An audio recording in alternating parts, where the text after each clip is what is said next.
everyone, welcome to another episode of Bravely Better. Today's topic, thriving together. With me, I have a very inspiring young man, and the story is so personal on why you have to have conversations about what you're doing. I met this young man through my coworker, and when I was talking about what I'm doing, he said, you have to meet this gentleman. And I would say from the moment I sent the first introduction email to today, where we are filming, he's been nothing but an absolute delight. It gives me immense pleasure to introduce you all to Ayan. And I have to say, he is empowered so many youth and has created a wave among youth to stand up, give a voice, and fight for what is right. Without further ado, I'm gonna ask Ayan to introduce himself. Welcome to the show, Ayan. Hello, thank you so much for having me. My name is Ayan Moladina. I am a 9th grade student here in Austin, Texas, and I'm a youth mental health activist. I'm very passionate about this space. I currently work on the federal policy team at the American Foundation for Suicide Prevention, and I started working on activism, I think it's been 4 or 5 years now. It's been a good amount of time, and my journey really began at the start of the pandemic when I was really interested in public health, because that was what was going on right then. I would be watching the news a lot, and I would see that there was a lot of disagreements about whether young people should be going to school, what we should do in school. All of these practices and all of these decisions were being made about me and my peers, but I was never consulted in these decisions as a young person myself. And so I took it upon myself and I said, maybe I need to get out there and make my own voice heard. Maybe these lawmakers should be asking me whether we should be getting vaccinated or being required to show proof of vaccination and things like that. So all these issues really I became passionate about because I knew that my community was being underrepresented. And so that's how I got started. I started doing a lot of pro-public health and pro-vaccine advocacy. That's how I got started. And so, I would host local vaccine clinics at my mosque where we were able to vaccinate hundreds and hundreds of senior citizens and get them vaccinated, or going door to door with other young people and just talking to people about the vaccines and addressing any concerns and helping them get the help that they need, or calling senior citizens who had put down their name saying that they needed help getting the vaccine, so that we were able to call them and get them the vaccine. So some people were 95 years old, they couldn't leave their house because they were homebound, but how do they get the vaccine? So we would call up the fire department and say, hey, this person needs to get vaccinated, and then the fire department would come and help get them vaccinated. And so that's really how I got started, was these local outreach campaigns to really help people and just make my voice heard.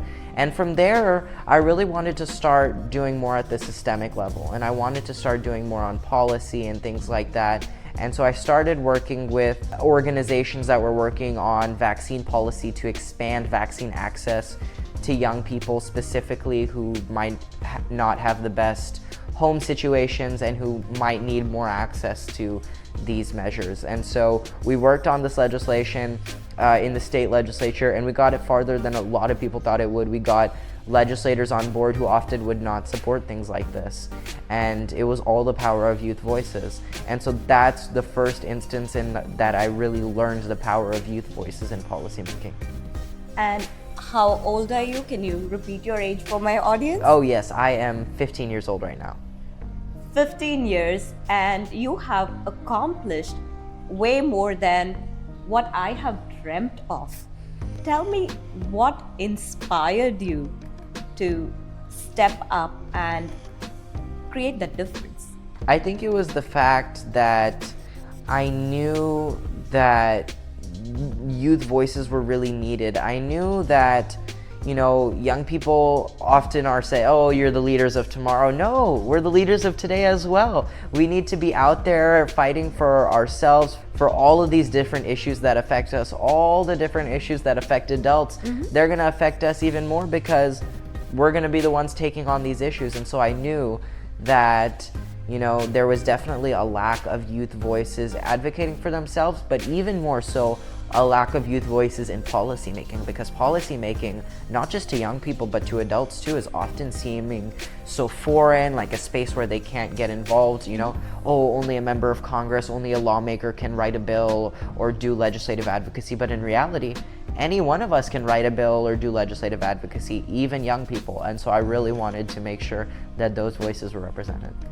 I never knew that as a common man or woman, you can write your own bill and present it to the Congress up until I met you. And he's been helping me, coaching me on my bill as well. Hopefully, with the support of everybody, tomorrow's education has mental health incorporated in it. With voices like Ayan, I'm pretty sure that it is a very important topic of today's status quo, and it is important that we talk more openly and freely about mental health. Absolutely. And I know you have your own personal journey that kind of translated into you coming out and being the ambassador for mental health among youth and teens today. Right.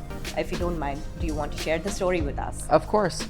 So it was right 2 weeks before the pandemic began, and it was something that had been affecting me for a long time. It was just a lot of issues about, obsessing about different thoughts that I was having, a lot of intrusive thoughts, a lot of, obsessing about what people thought of me, a lot of, worrying about things that really, in all honesty, didn't matter, about if things were gonna break, if, these little things that we don't really think about, but they were really getting in my head. And so, I went to a psychiatrist, and I was diagnosed with OCD and generalized anxiety disorder. And so from there, it really took me into a dark place. It was a really rough time for me and my entire family. It was it was just, when these thoughts would come, it would be very hard to get out of these cycles. I would be sitting,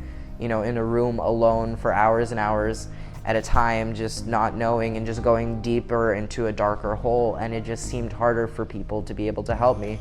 Obviously, people tried, but how much can you do when it seemed like it put a dark cloud over my entire house and brought down my entire family, and it affected my social life. I was often known as being much of an extrovert and loving being around people. People love being around me.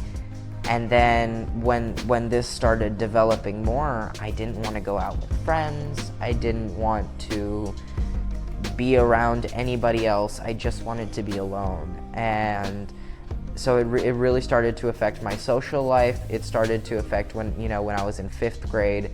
I would be needing reassurance several times a day, and so I would, call my mom from school like 7 times a day trying to get reassurance for these intrusive thoughts. So it was really affecting my life severely. And so that's when, we decided we had to do something. So we went to a psychiatrist, we started therapy, and then put me on some medication.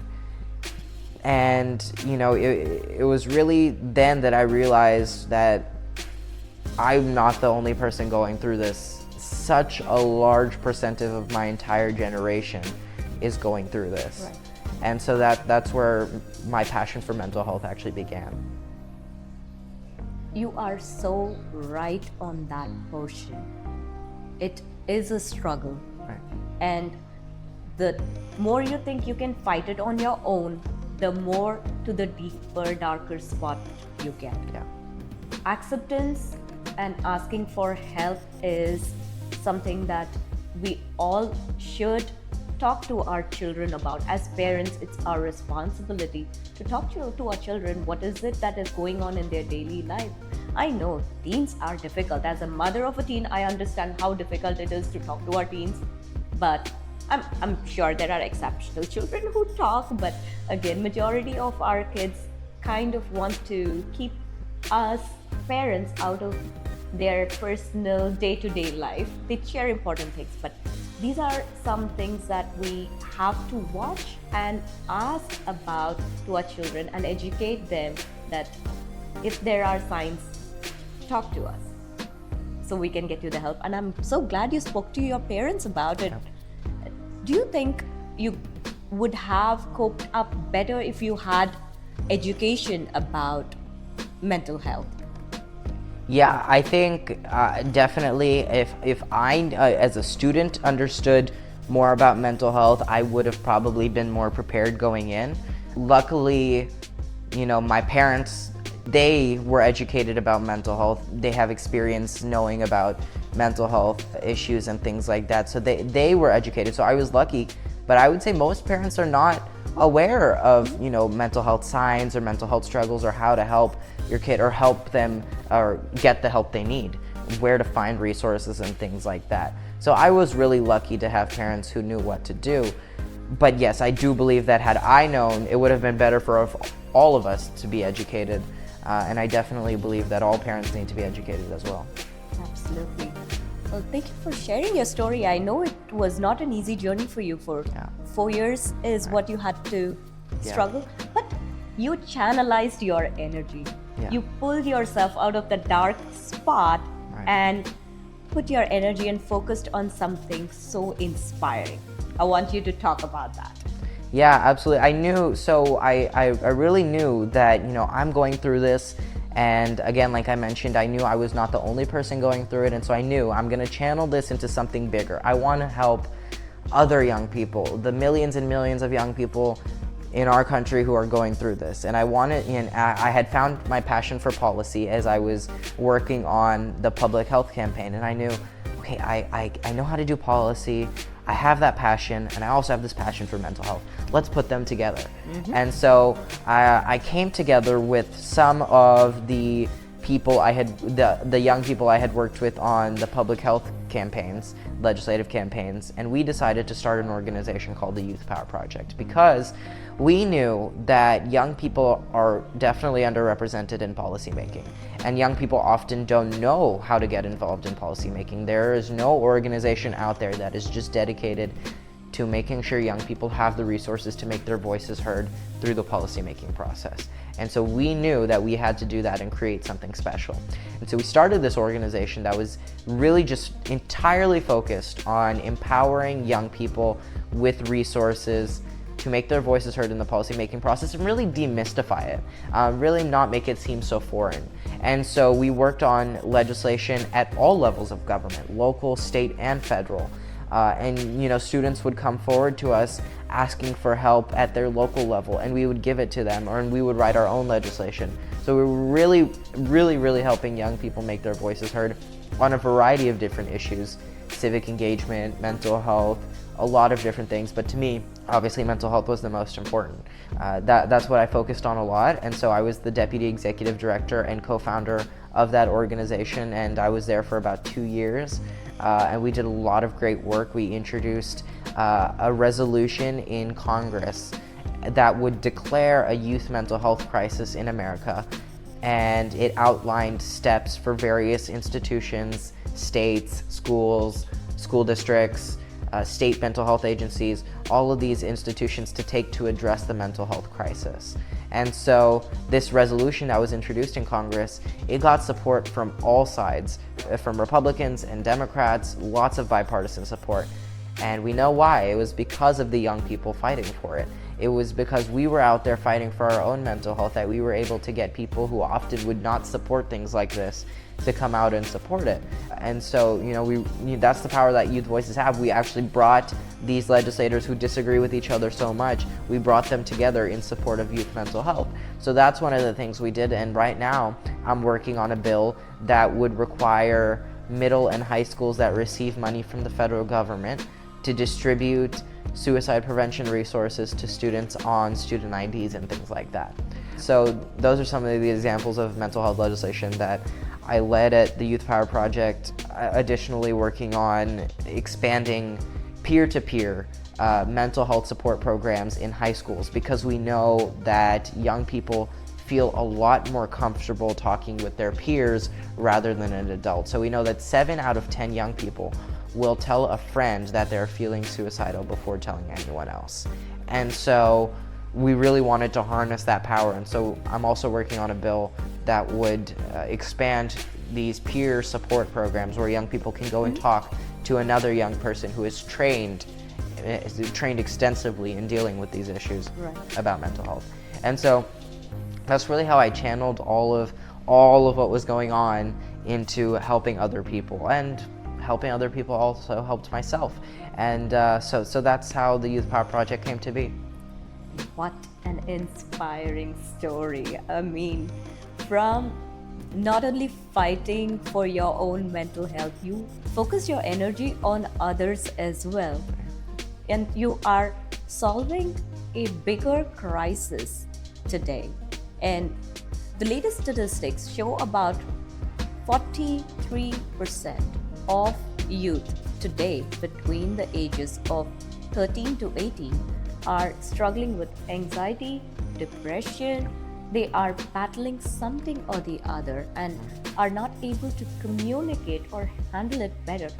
The suicide rates in college has increased significantly compared to 2018 to today. It's increased, it's doubled. And I know you are embarking on your new journey. Do you want to talk about it, or is that a surprise? No, I can talk about it now. So, all right. Yeah, so at the Youth Power Project, we worked on a variety of issues. But I really wanted, and I had a great 2 years there. I learned a lot. I helped a lot of people. A couple months ago, I decided to embark on something new. And so I'm excited to announce that actually this week, I am starting at the American Foundation for Suicide Prevention's federal policy team, because I really wanted to focus more on mental health and suicide prevention specifically versus just a variety of issues. And I wanted to focus on that more specifically because, like you mentioned, suicide is now the second leading cause of death for 10 through 18-year-olds. So for my age group, it's the second leading cause of death. And what most people don't realize is most suicide deaths are preventable. Mm-hmm. And so we really need to educate everyone, teachers, parents, custodians, school cafeteria workers, other students. We need to train all of these stakeholders about the signs of suicide and how we can help one another.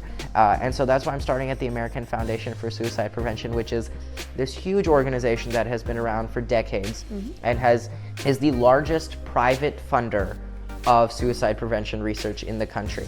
So they invest millions and millions of dollars into suicide prevention research. That's one of their aspects. Their other component is suicide prevention outreach and awareness campaigns. And so they host suicide prevention walks in every major city in the United States because they have chapters in all 50 states. And so these walks, which I'm actually going to on this coming Saturday, they raise money for suicide prevention research. And it's a time where community members can just come together, talk about suicide prevention and what can be done. And then, so that's one of their other components. And then their other component is their policy teams. And so they work on state legislation and federal legislation. And so I'm joining the federal policy team. Wow. And so I'm really excited to get to know the team and work and learn and really make a difference. So you are not stopping at state? No, I'm not. Well,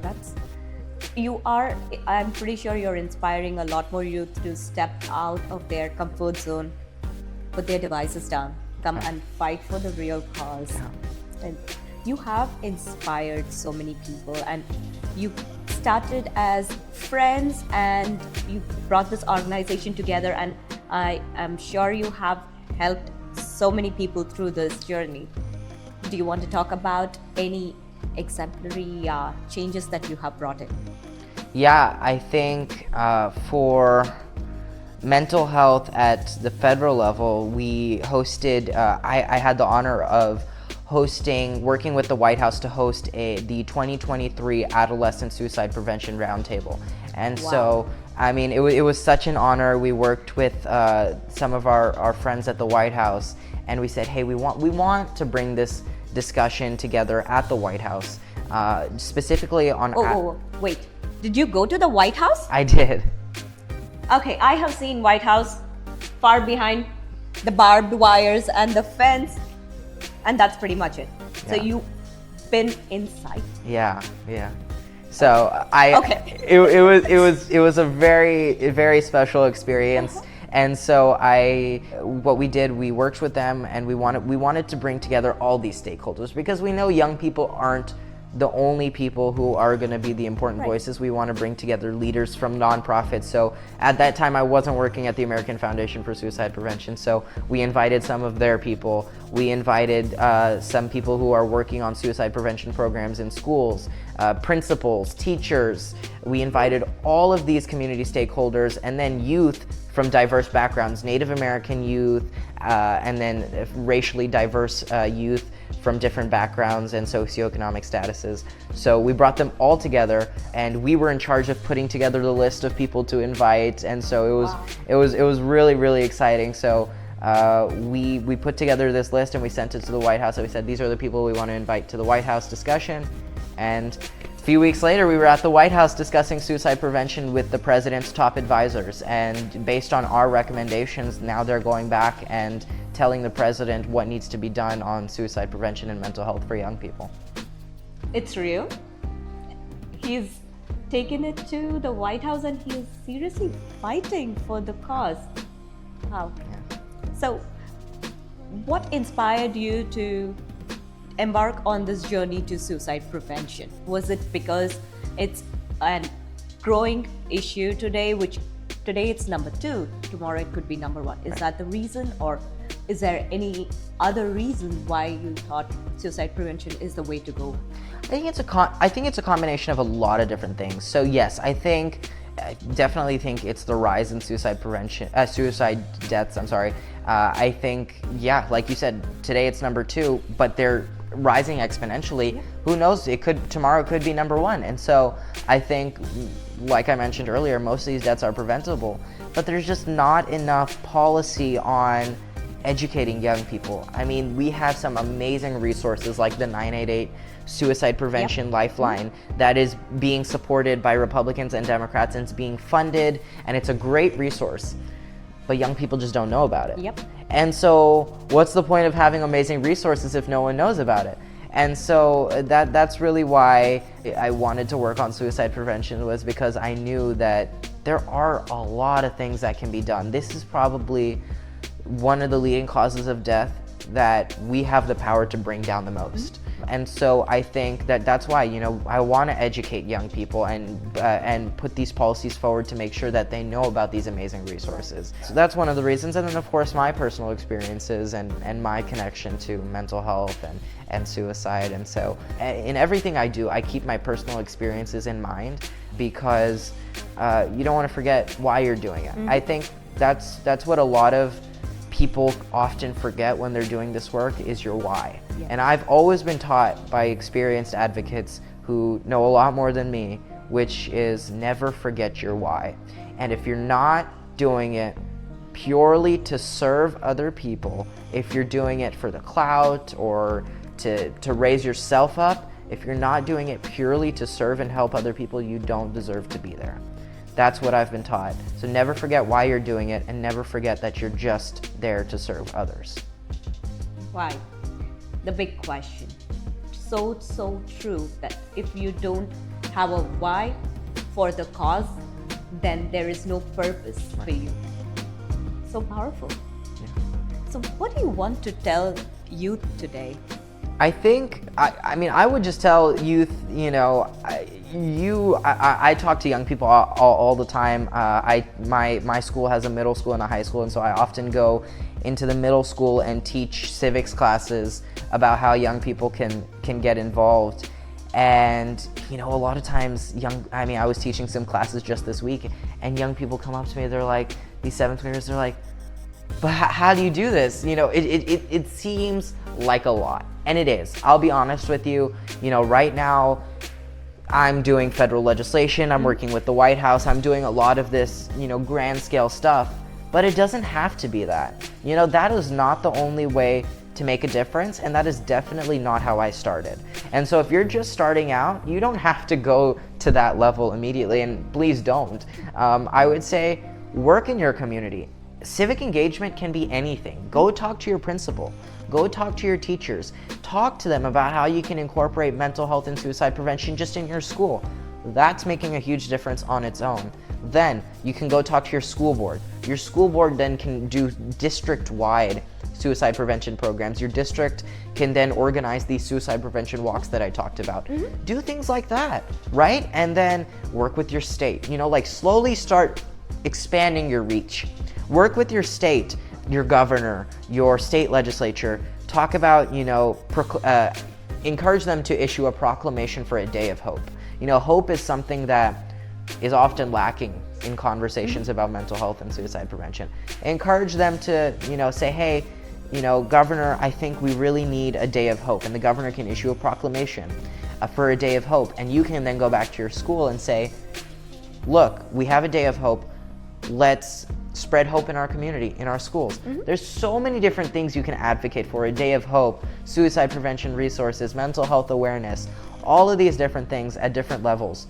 Don't worry about getting to that level. Start right here at home. That is where the difference happens. And that is where you can make a difference. Just find an issue you're passionate about. Specifically under mental health or suicide prevention, find an idea you're passionate about and go make it happen. Because there's hundreds and hundreds of youth mental health activists that are living proof that you can make a difference. You have given a lot of people, rank holding people, to reach out to, but this journey needs mentoring. Yeah. They need a mentor. How can a youth or anybody for that matter, having a challenge or a problem they want to solve or fight for a cause, get mentorship? Yeah, I think there's always other young activists that are always willing to help, and so you can always reach out to me. I mean, I'm on social media. I'm very easy to find and very easy to contact. You go to my Twitter or my Instagram, my email is right there, so you can always find me, Ayan Moladina. So I'm always willing to mentor young people and get other young people involved. And then there's many other organizations that are, working on things like this. I would reach out to national organizations like the American Foundation for Suicide Prevention or like the National Alliance on Mental Illness and see how you can get involved, because those organizations have local chapters. And so then they'll connect you with maybe, I live in Austin, so they might connect you with your local Austin chapter who can then, and then the chapter can work on policy, the chapter can work on awareness and the suicide prevention walks. They do all of these different things at the local level. And from there, start getting involved in your community, start meeting different people, networking. Oh, yeah. That is the most important thing. And so meet different people by getting involved. So don't be afraid to send an email or make a phone call, and you might not always get an answer, but you will eventually find a way. If you're so passionate, you will find a way to do it. Where there is purpose, there is always a door that you can open. Absolutely.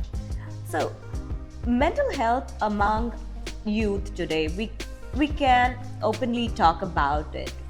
But when it comes to parents, there is still a lot more, the acceptance, it's still lacking. Absolutely. Parents still think that it's not mental health issue, it's just stress. Just go, It's walk in your it head. out, come on, you're fine. Right. And parents keep reassuring their children, you're fine, it's nothing. When should they stop? Is it important to break the stigma? Absolutely. I think stigma is probably the number one barrier that young people have to getting the help that they need. I think that's why, I love the work that these organizations like AFSP do, because they focus so much on education, right? I mean, if parents don't know how to help or how to recognize the signs of mental health, there's just no way to help. And so, but I would definitely tell all parents that, we all have mental health that we have to take care of. And so it's not just in your head. I mean, even if you're just stressed out, that's still mental health, right?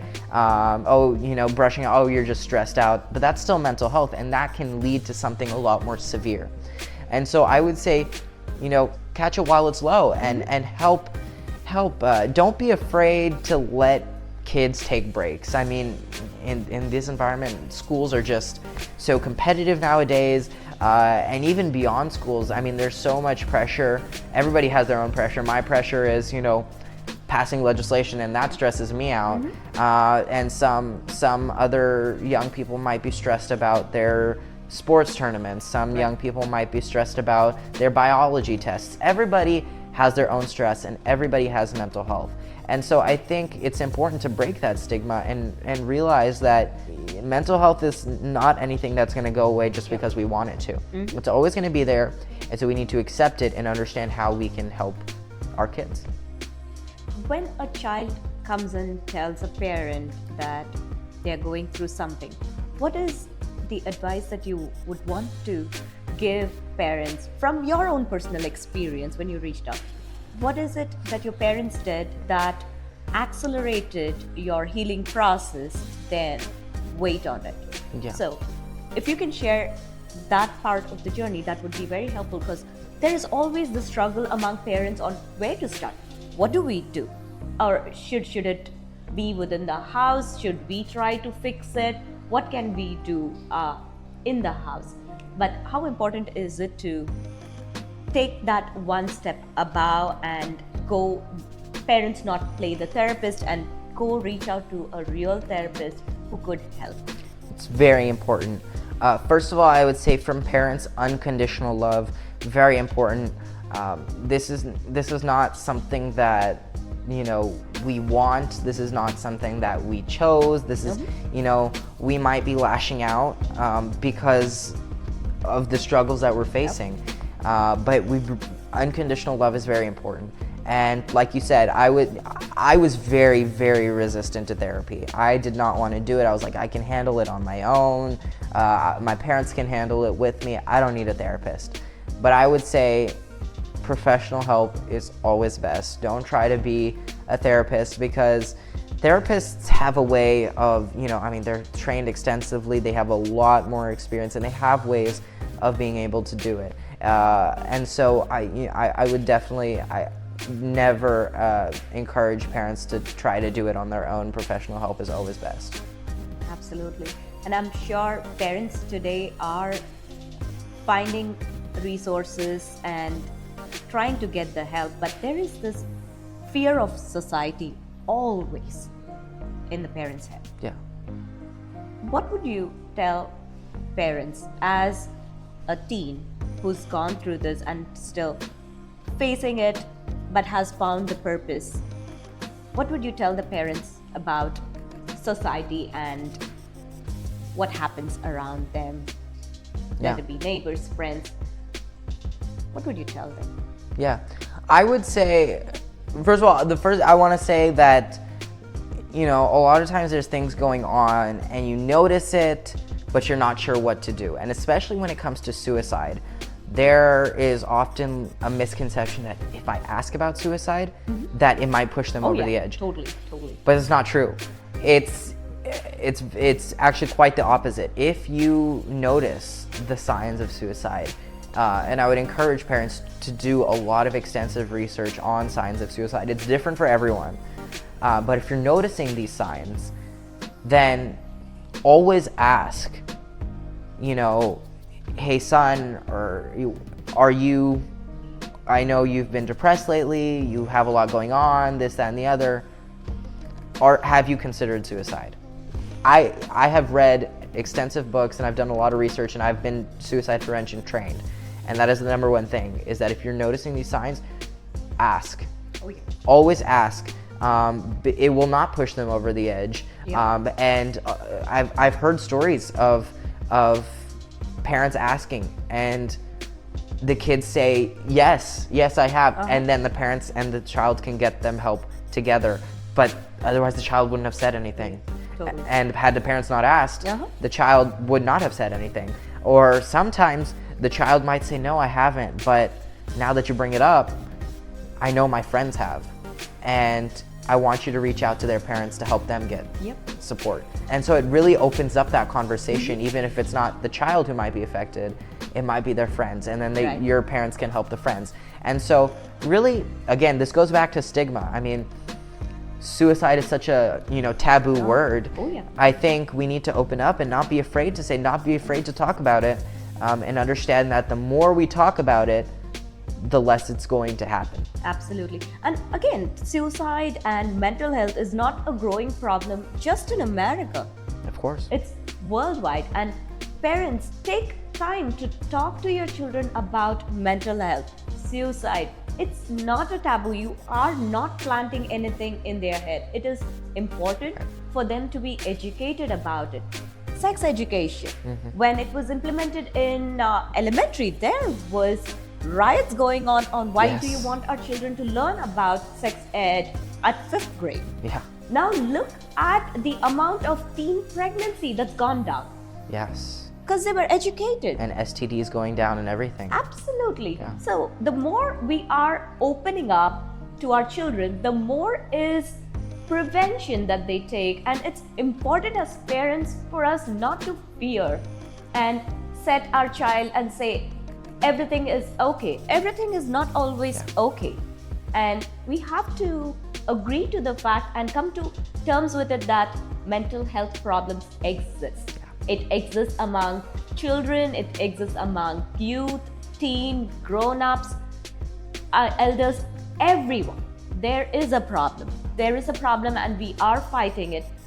Let's not put a label and say, oh, that person is going through mental health illness. No, it's just sickness. You wouldn't say something like that to somebody who's having a flu Right. or someone who had COVID. No. So mental health is not a taboo, and I definitely want you all to talk to your children about it. And Ayan, you are helping me fight this. Take it to school. Be there as one other historic landmark for us to have this in our school system. Absolutely. Well, Ayan, thank you so much. I know you are helping me to bring this bill to life where we are having mental health as part of our curriculum. Well, Yes. thank you so much for that. But give me a sneak peek of what is your end goal? I think about it a lot, and obviously I have my aspirations for where I want to be. But I know it's going to change a lot as I grow older and as life goes on. I hope I take the path, and I know I will take the path where, not where I'll be the highest, but where I can really make the most change and help the most people. All right, I was more thinking on Republican or Democrat, but whoever you stand for, my vote is for you. Trust me. And you have it on recording as well. Yes. But thank you so much, Ayan. We wish you all the best and keep inspiring others. You are definitely empowering a lot more youth to come together, fight for a noble cause, and identify their why. Purpose, why. Two things that I learned from today's podcast. Thank you so much for joining me on another episode of Bravely Better, Thriving Today. Let's do it together. Thank you.